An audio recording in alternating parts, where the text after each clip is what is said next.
carburetors. Dirty.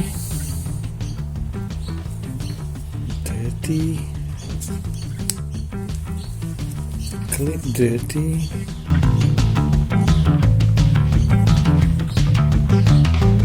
Okay. Let's start stripping.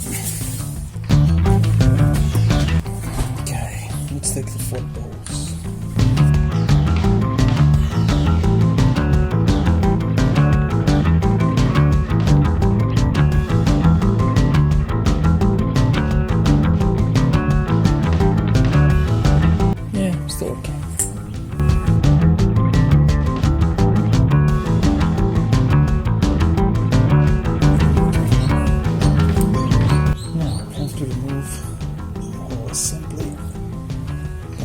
Yes, just simply pull it out. 1-2 points, push upwards. There's O-rings here and here. Have to remove these. The main jets. Remove the main jets. Pretty clean. I can't even read what it says. Bummer. Anyway, that's for number 1.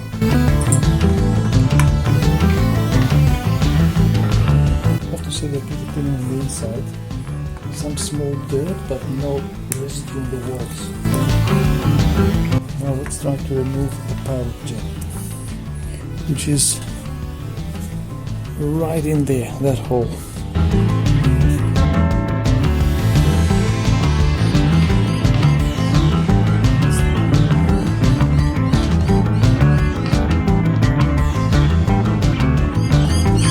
Pretty good condition.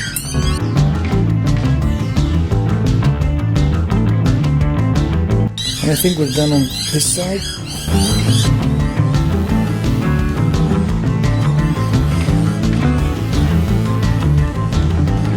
Watch the O-ring. There should be an O-ring here. Since it's not here, watch it, sometimes it grabs on the plastic plate. Don't lose this one. Take the membrane out. Bloody hell, they're pretty clean. There's no cracks on it, nothing. Yep, middle groove. Factory settings.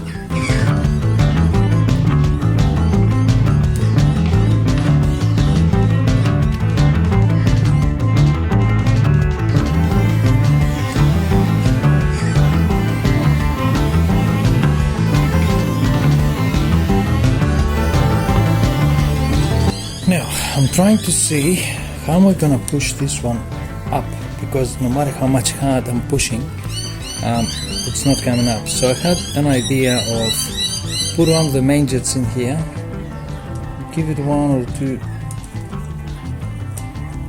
turns, and once it's there, push it, and then yes, it did. Yes, and then it unstuck the whole thing.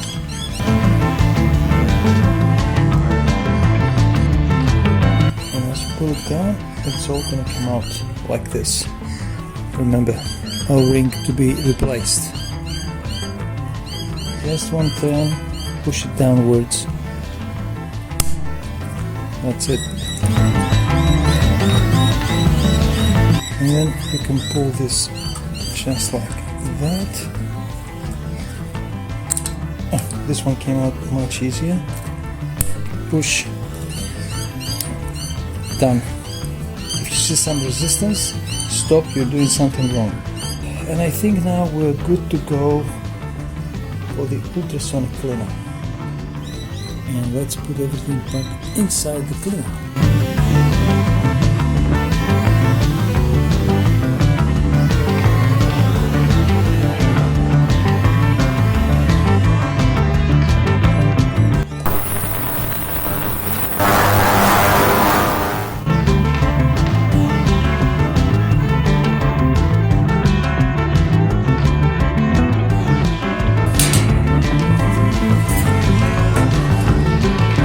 Pretty good so far. This one's okay, even the screws for the floater and the float chamber, pretty good on the inside and the outside as well. Carburetor is pretty clean as well. I mean, did a really good job in every single part and angle of the carburetor. We got something here which is not much, a little brush can take it away, but on the inside pretty good job. But the inlets, that is not good at all. It took quite a few pieces off it, but I think I'm gonna put it for another 20 minutes and see how I go. And once I'll remove it, I'll take a bristle brush and try to brush all the dirt out. But in general, really good job. What do you think? It's really worth having one of these.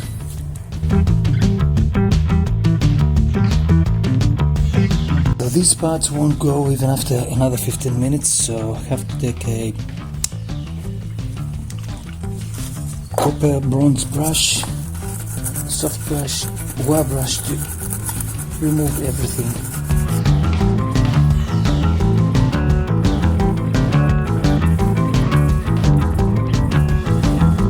Now let's bring the slide guides, which they have that small dirt around them. We don't care about that much inside here, but sides and especially in here. Now you have to take a brush, but brush wouldn't do anything. So I think that Scotch Brite, that's fine for as long as you have soapy water to not to be like a cleaning agent, but to act as a lubricant as well, so it won't scratch the surface. And most important, you have to go very light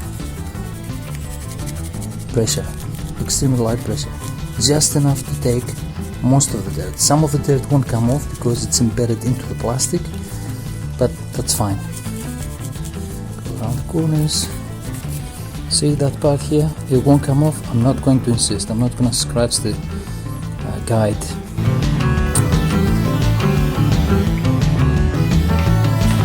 I've ordered that kit from LiteTek, company from Thailand. Apparently they do really good products. It's for all 4 carburetors for this model. Let's see what's inside. Okay, bits and pieces. Okay, the footballs. Let's see how well can they fit. So way to go. Well, they fit perfect actually.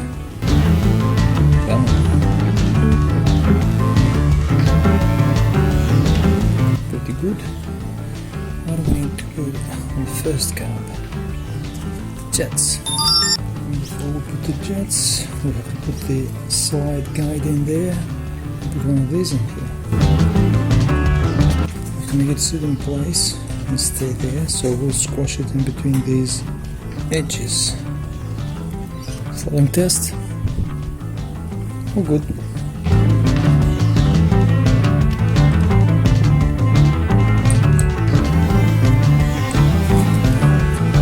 And once it's in, let's screw the main jet.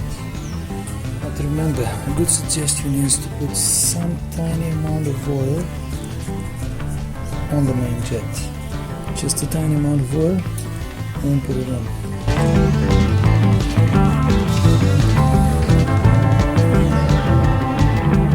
Snug it, then the power jet, just a bit of oil on the threads, fire in the hole, light snug, and that's it. Now, I'm assuming, since we have 1, 2, OR94 is for that one here, and OR10 is for that one right here. Let's see if I'm right.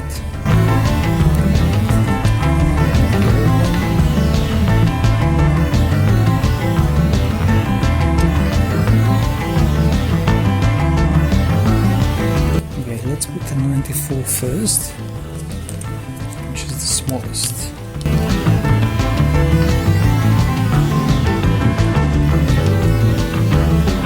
Fits perfectly fine. And put the OR number 10.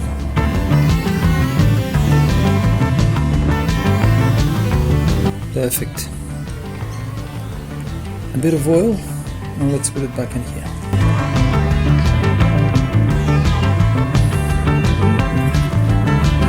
That's in place. Push in, and all done. Runs freely. Adjustments we'll see later.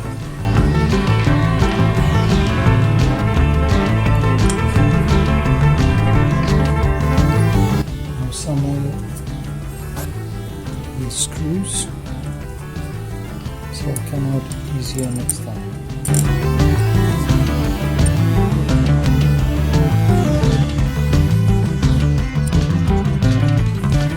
And let's go on the top side now. Everything's in there.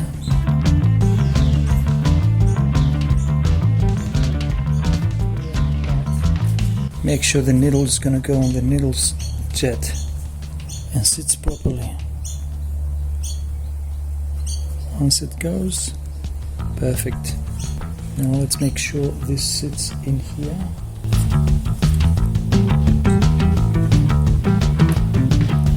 The spring goes in there normally, it should.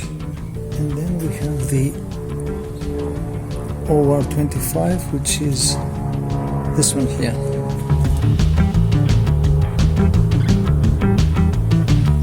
Make sure that goes onto the spring, and of course the vacuum hole is going to go there, so that'll be a mistake, but that'll be correct. Put some oil.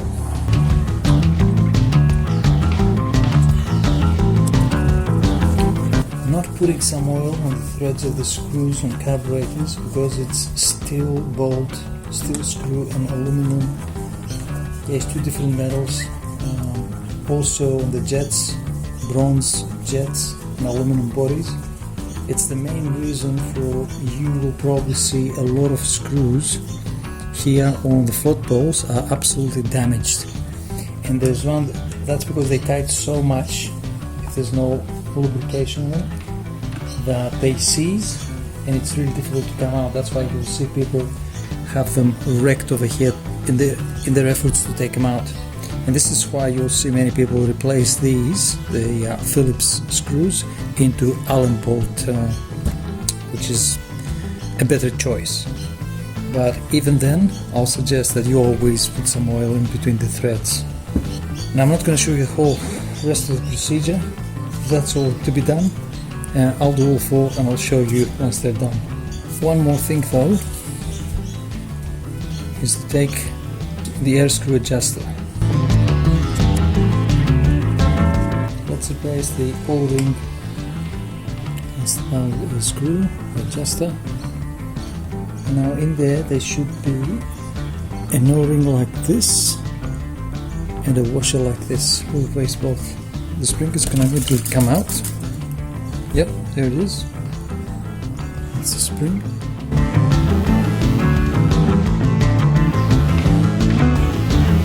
So now we'll take the OR5, which is the kit for the pilot screw, the air mixture screw, and we need one O-ring and one washer.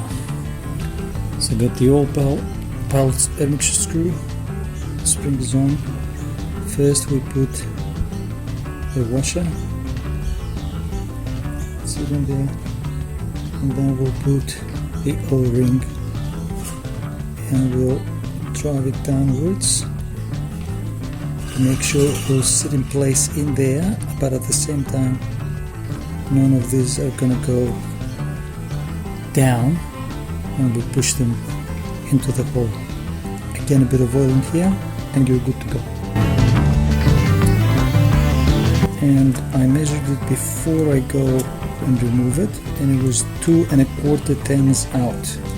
That's what it was here. I'm not sure what the manufacturer says. I'll have it out on the screen now, but I'll put it back to where it was and take it from there when I'll put the engine back on. So when we put it all the way in, we don't have to squash the thing. Once it stops, that's it. Now, half, 1, 1 1/2, 2, 2.25. I'm done. All good. I almost forgot the most important thing, the float height. Float height, according to Suzuki original manual, it says 14.6 millimeters minus plus 1, so it has to be 13.6 to 15.6 millimeters. And when we mean float height, we mean from the edge of the body of the carburetor to the top of the floater. Now this can be done like that. So what happens is you lift the floater, and then you let it go down until it touches the needle. Once it touches the needle, which is pretty much where it is now, then you can measure from here to there, and that seems, well, I pushed it down, but it was already way too high. So I have to go to 14.6, which I set it. In order to adjust, we have to bend this little tank right here, and that's what we're gonna do now. I put it where I wanted, and it's 14.6. Another way to verify this is take this tube that gives feed to these two carburetors. There's another one for the carburetors 3 and 4. Blow some air with your mouth, and as you blow some air and you move the floater, let it go down until it stops blowing air.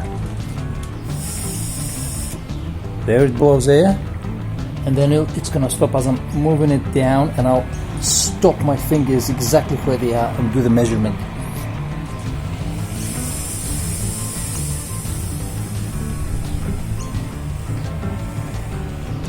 That's where it is, and then measure the height, which is right there.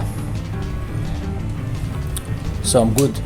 So Suzuki mentions that you have to let the floater just when it starts touching the needle, but that's very difficult to see because that little tongue is bent downwards and you need to see from the side. It makes it really difficult. So my best suggestion is up, blow air from the tube that leads fuel to the carburetors until it stops, letting down the floater.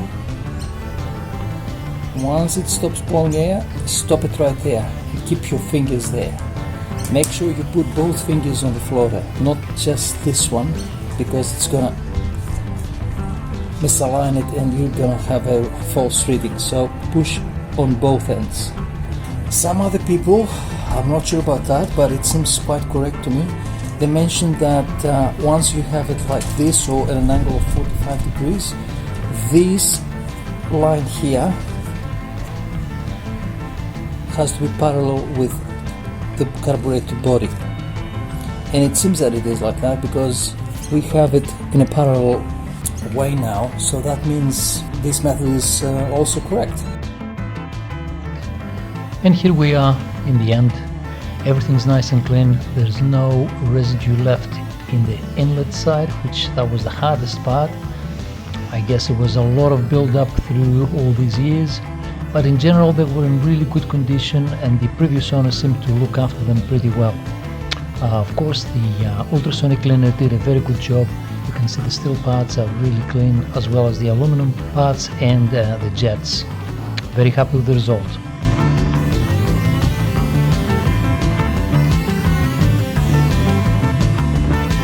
And so we have brand new O-rings, floatball gasket, Powell mixture screw has brand new O-ring and washer, all went well. And of course the old parts, I'm not going to throw them away, they were in really good condition. Just mark them GSXR 750 and keep them. You never know what you're going to need from them.